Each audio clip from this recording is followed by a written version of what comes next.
Welcome to Talk Birdie-tome. This is Australia's most popular golf podcast, with former world number 16 Nick O'Hearn, the only player to beat Tiger Woods twice in match play, and tour pro Mark Allen, who played professional golf around the world for 15 years, including a British Open. We're coming from our studio at Titleist and FootJoy headquarters. Titleist is the number one ball in golf, and FootJoy is the number one shoe and glove in golf. And thanks to our great partners, Watch My Numbers, the most powerful database golf app in the world. Download from the App Store or Google Play. Ping, as with Nick O'Hearn, will help you play your best. See your local golf shop or professional for a Ping Club fitting. The Golf Clearance Outlet beat everyone's prices. Visit golfclearanceoutlet.com.au for your nearest store. And Better, the fastest and easiest betting app in Australia. Now that's better. Now, from our studio at Titleist and FootJoy headquarters, it's time for Talk Birdie-tome. Here's Nick O'Hearn and Mark Allen. G'day everybody, welcome to Talk Birdie-tome. It's another feedback podcast, and Dan, it's your time to shine. Okay, got plenty of feedback here today. First of all, from Tim. Hey guys, my name's Tim. That's why I said he's Tim. That makes sense. Cool. Yeah. And I'm a subscriber of the Talk Birdie podcast. Well done, Tim. And a proud Wolfpack member. Nice. I've got a couple of photos for you. Here's the first photo. Now, I spotted a fellow Wolfpacker across the road from the Royal Sydney Golf Club entrance, which begs the question, do some golf clubs have a vehicle code to go with their dress code? Wow. That's interesting. That is great. For our, I actually love the car. For our audio listeners, the number plate is WLFPAK. Love it. It's a Chevy. Beautiful old Chevy. Chevrolet. Well, Wow. they call them a truck. We call them a ute. Yeah. And it's a monster too. The other one he's got here, this is my favourite golf photo. My cousin won 2 tickets to the 2022 Open and couldn't go because his better half decided they were going to move house that week. So I got to take my dad. This photo is in the hospitality section How good's that? with 3 Aussies having a post-round beverage. Isn't that fantastic? Cam Smith at the back there having a beverage. I love that photo. That's How such a good good. photo. Is Cameron Smith in the background? Well, he won, didn't he? Yeah. That was the 2020. Yeah, he's on the screen. He's on the See? screen He's up on the there. screen Okay, having yeah, a beer of some sort, obviously. Oh, isn't that fantastic? I like, What a day. There's something special about photos of blokes with their dad. Like that photo of you and your dad that we put up last Oh, yeah. week. Yeah. It was beautiful. That's just great, I reckon. Yeah, I agree. Hey, just on that, at Kingston Heath, the big, just with father-son stuff, the biggest tournament or the biggest event that we have at the club is called the Kingston Heath Trophy. It's the club 4-ball. And the club captain won, Steve Montfort, with his son Luke Montfort. Oh, really? So Wow, that's just, one of the greatest ever things you could ever do is have a father-son win what I think is the biggest tournament at any club is the club 4-ball is the big one. Yeah. Every club should have one, and it should actually be the biggest celebration of the club. parent-child event or something like that. So, yeah. Anyways, but a father-son combo, nothing better in sport. Beautiful. Tim went on to say, I've got a question for you guys. On tour, players schedule their season around certain tournaments where the course requires length or accuracy.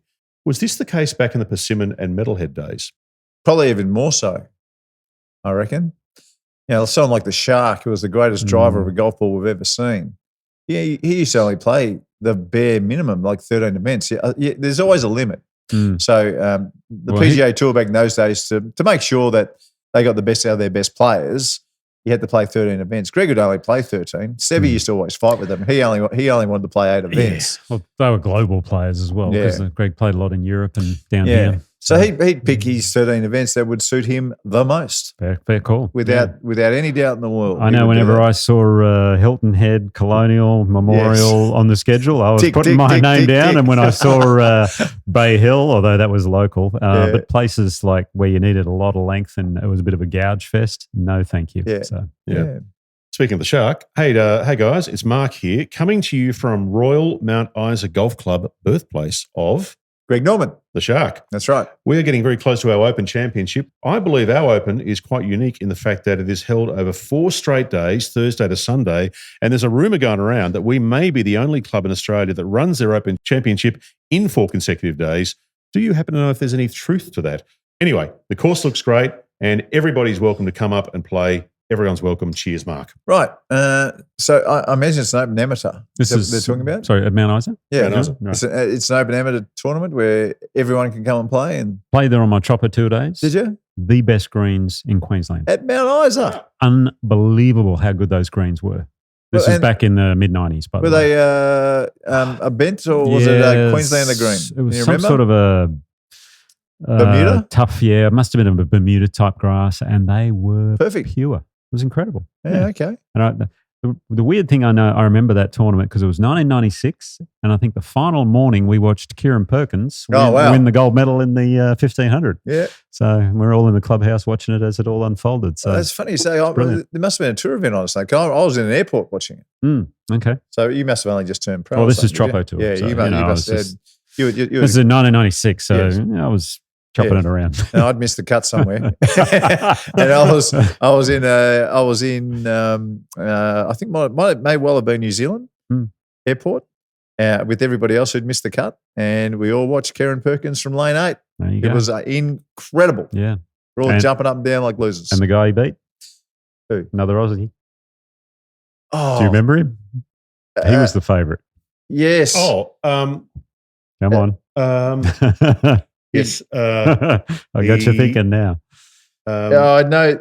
Tippett? No. I'll give you the first name. Go on. Daniel. Oh, no. Yeah. Go on.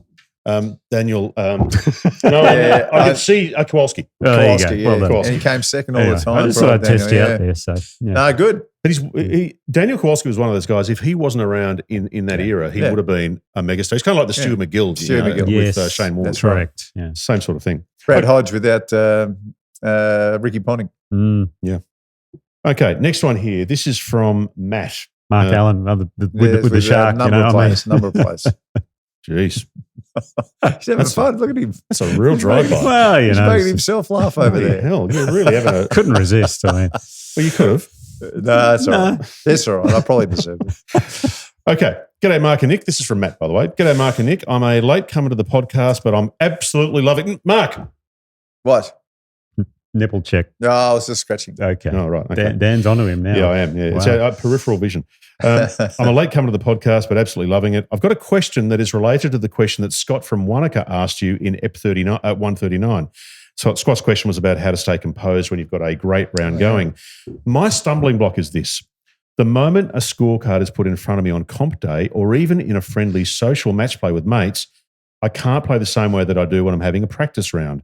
When I'm doing a practice round, I'm relaxed, I enjoy myself, I'm having fun, I'm not stressed about poor shots, I just move on to the next.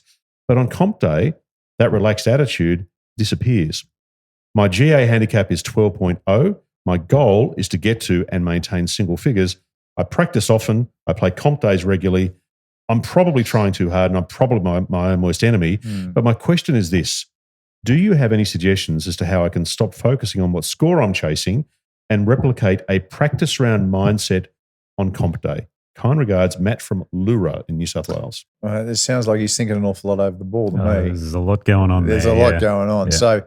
So you've got to somehow simplify what you're doing when you're over the ball. And you and I are big on this. In fact, last week I had to play with some people at Sorrento Golf Club, Russell Howcroft. It was Jeff and Loretta, something like that. I had a game down there last week as well. Greens how about the greens? Oh, incredible down there at Sorrento. Anyway, I was trying to explain to them because, everyone gets lessons on how to swing the club. Yeah. Not many people get lessons on how to play the game, and that's where Nick's really, really good. He gives a lot of those lessons. Funnily enough, I got a video series out about that. Okay. How do we get the details quick? Just go to my website. It's all good. Oh, hang on. What is the website? NicoHearn.com. Yep. NicoHearn.com. Nice and easy. So I was telling these guests that professional golfers are very, very good at transferring feeling from behind the ball to when they're over the ball. That they're feeling transferers. They're not thinkers when they're over the ball. So you're doing your thinking behind. Correct. Whatever you're working on, let's just say you're straightening your leg and you're going back slow. Do a nice rehearsal. You don't have to go full tilt, but just do a nice rehearsal of what it feels like. Look down the line. You're doing this behind the ball. Look down the line where you want to go. Get over the ball and just transfer the feeling. Stop thinking about the feelings you want. Just transfer the feeling, and you'll think less when you're over the ball. Yeah, no, I totally agree with all of those comments. And I think last week when we were talking about something similar as well. The switching off part is the real key between shots, because I would say this gentleman, what was his name again? Matt is throughout the round, you're probably thinking about your score the whole way around, thinking, well, I need to par this hole, or I need to make a good score here. What if I have 28 points? I'm going to look like a bit of an idiot, or things like those sorts of thoughts that you have in your mind as you're going around the golf course. It happens to all of us, trust me. It really does. But the way you've got to get your mind out of those moments is just to take your mind away from the game between shots. So it becomes a little less stressful, because when you're playing practice rounds, he says he's a good practice round player, you're not worried about your score. You're just enjoying the walk. You're having a chat with your playing partners. You're just loving life. And that's where the freedom and the lack of results worry you so much. And if you can transfer those feelings into the actual round when you do need to write down a score, that is the key. Now, how do you do that? Well, work on switching off between shots. I really would recommend that, because that's such an invaluable part of the game and very, very hard to do. And it takes practice, like you would practice your golf swing. You got to practice switching off and switching back on. Final one here before we go to the turn. Stephen has said, Mark, is it true that you were once the highest rated bunker player in the world, or did I imagine that? Number one, 2 years running. Right. In the 80s. 80%. 81.25 followed by an 80.17. Ooh. No one's even been in the 70s before. The season. I thought this was going to be one of those Jack Nicklaus moments. I have never three-putted the final hole of a tournament. But you've actually got facts and statistics behind it. Facts. Okay. Once upon a time, we had to do it on the Australian Tour, and bang, bang, 2 years in a row, Sand saved number one. And not on the cushy American Did you only go in greens. 4 bunkers or something for the year? I'm kidding. No, he is a great bunker player, folks. And if you ever play with Mark, or you see him, or he's doing videos and he's in the sand, take note, because he's really good. Fun. Thank you. Nice really to say. No, you are. We will go to the turn, and we've got a question after the turn on bads for you guys. Oh, nice. Okay. I feel like after that compliment, I should touch my nipples, actually. No. Come on. This is not an X-rated show.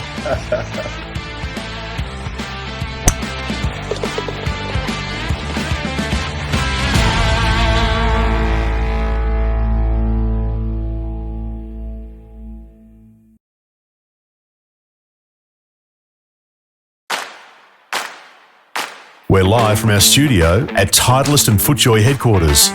We all know the number one ball in golf is Titleist, and the number one shoe and glove in golf is FootJoy.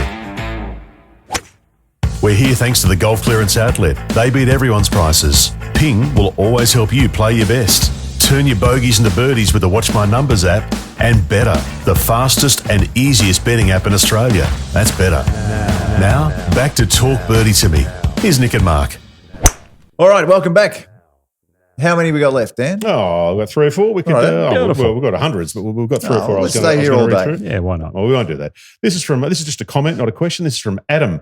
I've stood behind Ryan Fox when he's hit a 4 or 5 iron up to the green, and I have never seen a ball hit so hard. It's incredible. Yeah. One of the great sights in the world of golf is standing behind Ryan Fox.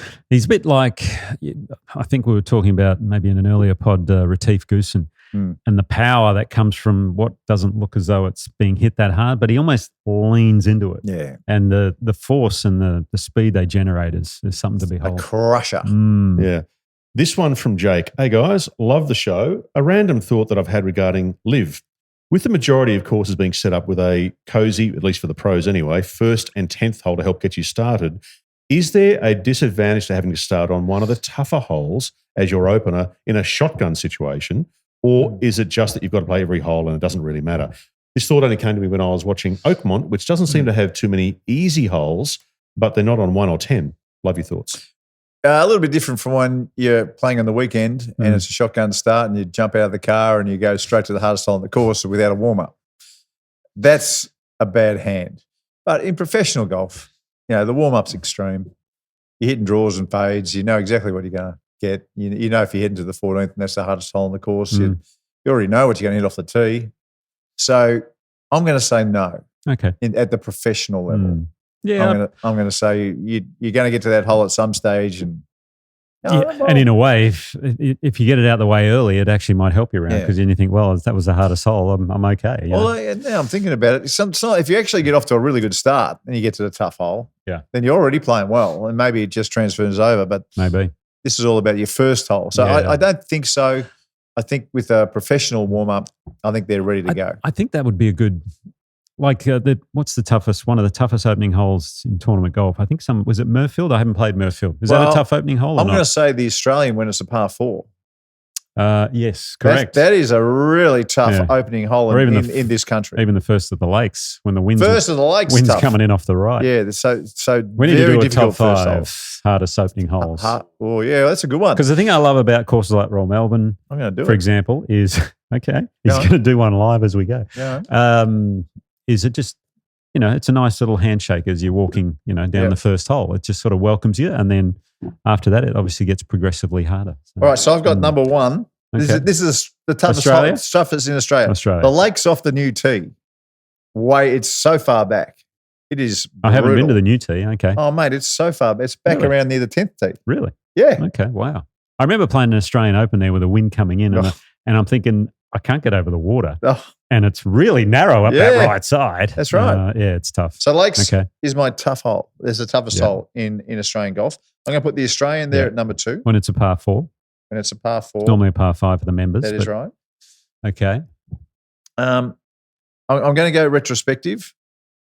The Australian Open in 2002, the first hole of Victoria wasn't a par 4, it was a par 3. Was it a par 3? It was a par 3 that year. It was I par couldn't remember, 71. actually. Yeah, okay, you're probably right. There you go. Victoria, GC. Especially with those greens. In 2002, where cousin Steve Allen won, and he still hasn't thanked me for stopping the event. Rude. I need 2 more. Yeah, I know. Just a couple of toughies. Just trying to think. Well, what's the opening hole at Kingston Heath? Oh, no. Yeah. The old first at Huntingdale. The old one with that green where the ball would roll off the side. Mm-hmm. So Huntingdale Yep. in the 90s. Okay. That was a tough opener. And it really, like the trees were in. In fact, at one stage at Huntingdale, if you hit it over the right-hand side of the fairway, you had to hit a low one under the trees that were up Really? on the right-hand side. Wow. We Okay. need one more tough opener. Okay. I'm just racking my brain of different golf courses around Australia. What about Queensland? No, we'll leave it up to the folks. Okay. So if you can think of one other extremely tough opening hole in this country to add to the Lakes first, the Australians first, Victoria Golf Club 2002 when it was a par 3, and Huntingdale back in the 90s. Give us one more tough hole and we can win, Dan. What have we got in the prize cupboard? How about $250? Yes. Golf clearance outlet. Fantastic. There you go. Get in touch with the socials. What have I missed? Ooh, okay. For the toughest opening hole in the country. Next bit of feedback, guys. This one comes from Dave. Dave has said, hey, back in the day, I was in awe of Aaron Baddeley. He had the golf game, of course, and he was pretty savvy at the birth of social media with bads.com. What do you think it is that keeps him where he is in terms of the next level with PGA Tour players? He seems to play really, really well, but with the increased difficulty of being on the tour and the courses, he's always a distant player from the leaders. In saying that, he's made millions on tour, but can he ever get nearer to the top, or is it at such an elite level that it's just so hard for everyone? How old's Bads.com these days? Mid-40s? It's a good question. Yeah, I think he's going to be mid-40s. Okay. He's an interesting case, Aaron Baddeley, because when he was the superstar, won the Australian Open at Royal Sydney as an 18-year-old and then turned up the next year at Kingston Heath as a pro as a 19-year-old, won them back-to-back, the whole world thought he was going to be a complete star of the game because he had the most beautiful swing he'd ever seen. He had power, 44. and he was the best putter we had ever seen. Yeah, he's 44, by the way.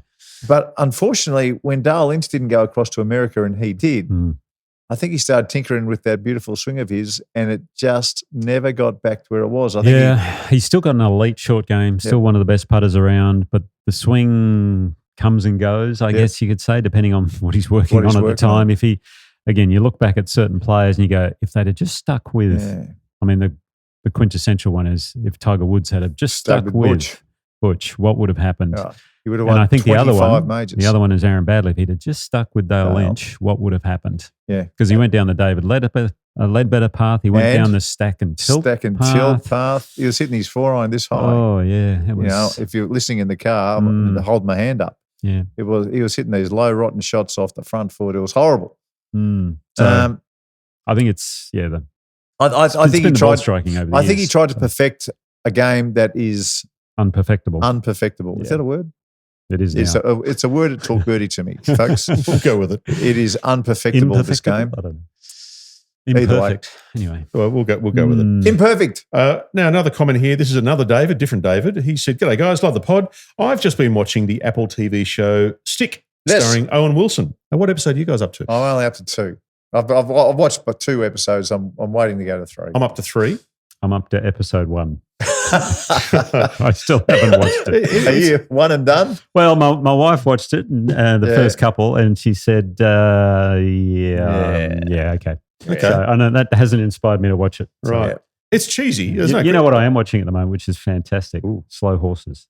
Oh, how good is that's that? really good. I just finished season 3. I'm on to season 4 now. Are you kidding me? Brilliant. Trish and I are watching Breaking Bad. Oh my gosh, that is so good. Haven't seen that one. Okay. Oh, mate. There's some evil stuff going on there. We're halfway through the last season 5, but wow. Okay. why it took us this long to find Breaking Bad, that's a great show. So Stick's taking the back seat. We're working through the Jack Ryan series. Yes, I just finished those, which we've seen already, but we're Michael rewatching. Pena, they're good. And then season 4, mate. It's how good is he? It's so good. It's so good. Michael Pena, he's near superstar. Yeah. He's coming back. He is. Yeah, really? back Queensland. Yeah, that's right. I was talking to Ray Mack the other day about We'll drag him down. Oh, come on, we've got context. Yeah, absolutely. Yeah, we've got context. Yeah. Actually, you know what? He might be there. Ooh, can we say this? Or I don't know. It sounds like you're about to say something. When we're going to be there. Wow. Well, we'll drop it next week. Drop that next week. Yeah, we'll drop that next week. You may have said too much. So if you're a Queenslander, you might want to be listening next week. Okay. Get in quick. Boys, seriously, where's the discipline in this pod? I have no idea. Okay, let's go back to David's email. David, love the pod, watching the Apple TV show Stick starring Owen Wilson, and he said, "Talk birdie to me" in a line to his potential star pupil late in episode 2. That's right. Now, Mark, I think you mentioned this last week or maybe a week before. I think you saw that same line, right? Yep. It sounded like the writer was paying a homage to your podcast. I think that's right.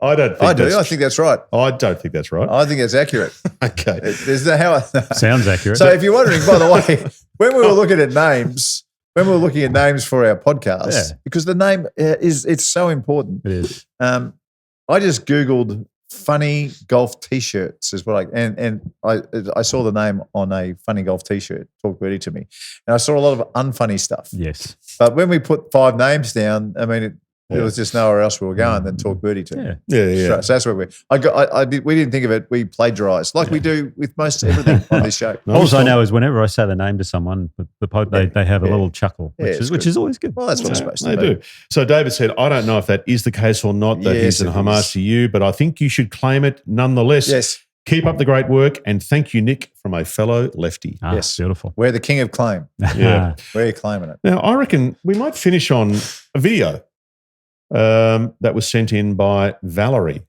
Good on you, Valerie. Oh, that's not a good spot to be in. Don't slip. Oh, no. Oh, no. Oh, no. At first. Was he okay? I thought he was going to stay face down there for a second. Did he get out, by the way? Oh, I don't know. Yeah, he did. Okay. Do you want to watch it again? Yeah, show it again. That's so funny. Let's make sure he gets out. Well, we don't know. So to our listener, someone's trying Valerie, to play a ball out of the water. Watch he stays face down for a long time. Ooh. Get up! There he is. That's very funny. Anyway, thank you, Valerie, for seeing that video, and that was fun. Valerie who? My mum's Valerie. She watches Valerie Banton. That's my mum. What? That's my mum. Are you serious? Yeah. Valerie Banton. Good on you, mum. You star. So hang on, we had Nick's dad on the pod last week, I didn't know. That was a complete guess. Oh, that's hilarious. Seriously? Yeah, that's mum. What? Yep, she married Wayne Banton. Oh, there you go. Oh. There we go. Wow. We had him round for fish and chips on Sunday. Was that Wayne? No, it wasn't Wayne. Okay. Just checking. By the way, my mum was a fabulous golfer. She won a club championship at Shepparton Golf Club. Really? Ooh. And she won 2 club championships at Huntingdale Golf Club. Oh, my goodness. So she was a star. Wow. Oh. Hey, one day at she played Division 1 pennant for Huntingdale, and she was either number 1 and 2, and one or the other. But I wagged school to go watch her in the final because the finals were on a Friday, and the winning putt came to her. And it was a 4-footer straight downhill on the last at Metropolitan Golf Club, and it never looked like missing. Oh, nice. So she was a star, my mum. Where was this? Shepparton? No, that was in Victorian Pennant, which is elite. Just incredible. Well, that's where the high talent, quality. That's where the talent comes from. Well, that's where the motivation. She used to take me, and That's it was awesome. great. She used to take me. How good, by the way, are regional golf clubs? Oh, yeah. Fabulous. The environment, the community, they're just so good. We might actually finish on one more here. This is from Brad, speaking of regional golf. Brad has said, "Hey, Mark and Nick, love the show. Keep up the great work. I wanted to give a shout out to the Red Cliffs Golf Club, where I play in Mildura. It is our centennial year. Oh, wow. We've got great friendly membership, tick, an awesome head greenkeeper in Darren, tick, and a Dad's Army group that turn out the course in great condition every single week. It's awesome. Cheers, Brad." The Dad's Love Army it. in local golf or regional golf is one of the greatest things ever. Certainly is. I know even at the big clubs, I know Metropolitan, for instance, Metropolitan had a weeding day when they were trying to get the course back in order. It's fabulous. Yeah. My parents, my mum and dad, they're down at Mount Lawley all the time, just doing all those little bits and Dad's pieces. Army, yeah. Well, it's not a Dad's Army. It's a senior citizens army of some sort, I guess. And they're always watering and planting new trees and things like that. It's incredible. It's a club unity, and Absolutely. everyone gets together. It's and very social. Cheap labour. So. Where was that? What cliffs? I didn't know there were any cliffs in Mildura. Red Cliffs Golf Club in Mildura. Well, there must be. I mean, they're not going to call it Red Cliffs. There's no cliffs there. Okay. I mean, should we Google what it looks like? Yeah, well, maybe we'll give a few pictures of it on the way out. All right, okay. We'll see if we can find something. All right, folks. That's it, boys. We'll see you next time. And that's been Talk Birdie, Australia's most popular golf podcast, with Nick O'Hearn and Mark Allen, coming from our studio at Titleist and FootJoy headquarters. As everyone knows, Titleist is the #1 ball in golf. And that's been Talk Birdie, Australia's most popular golf podcast. Wherever you with get Nick your O'Hearn and Mark podcasts, Allen, make sure to coming from our subscribe. studio Maybe leave at a review, Titleist and and we'd love FootJoy you to share the headquarters. pod with a friend As who everyone loves their knows, golf. Titleist Huge is thanks the to our #1 fantastic ball in partners. golf. And King, FootJoy, like the they do for #1 Nick shoe and O'Hearn, glove will in help golf. you play your Wherever best. you get your You can see your podcasts, local make sure to golf shop or subscribe. professional Maybe for a leave a King review. Club fitting. And we'd love you to share Golf the pod with Clearance a friend Outlet who loves their always golf. beat everyone's prices. Huge thanks to our Visit fantastic partners. golfclearanceoutlet.com.au Like for they your do for nearest Nick store. O'Hearn will help you Watch play my your numbers. best. Is the You most can see your local powerful golf shop database or golf professional app in the for a world. Ping Club You can fitting. download from the App The Store Golf Clearance or Google Outlet Play. always beat And everyone's better, prices. they've got the fastest Visit and golfclearanceoutlet.com.au betting app in Australia for your download from the nearest App store. Stores today. Watch my Now, numbers Better is the most Keep in powerful mind, what database are you golf really app in the gambling world. with? You can But for download now, from the from our App Store studio or at Google Titleist Play. and FootJoy And headquarters. better, they've got Thanks the for being a part fastest of the and show. easiest We'll see you betting next app in time. Australia. Download from the App Stores today. Now that's better. Keep in mind, what are you really gambling with? But for now, from our studio at Titleist and FootJoy headquarters, thanks for being a part of the show. We'll see you next time.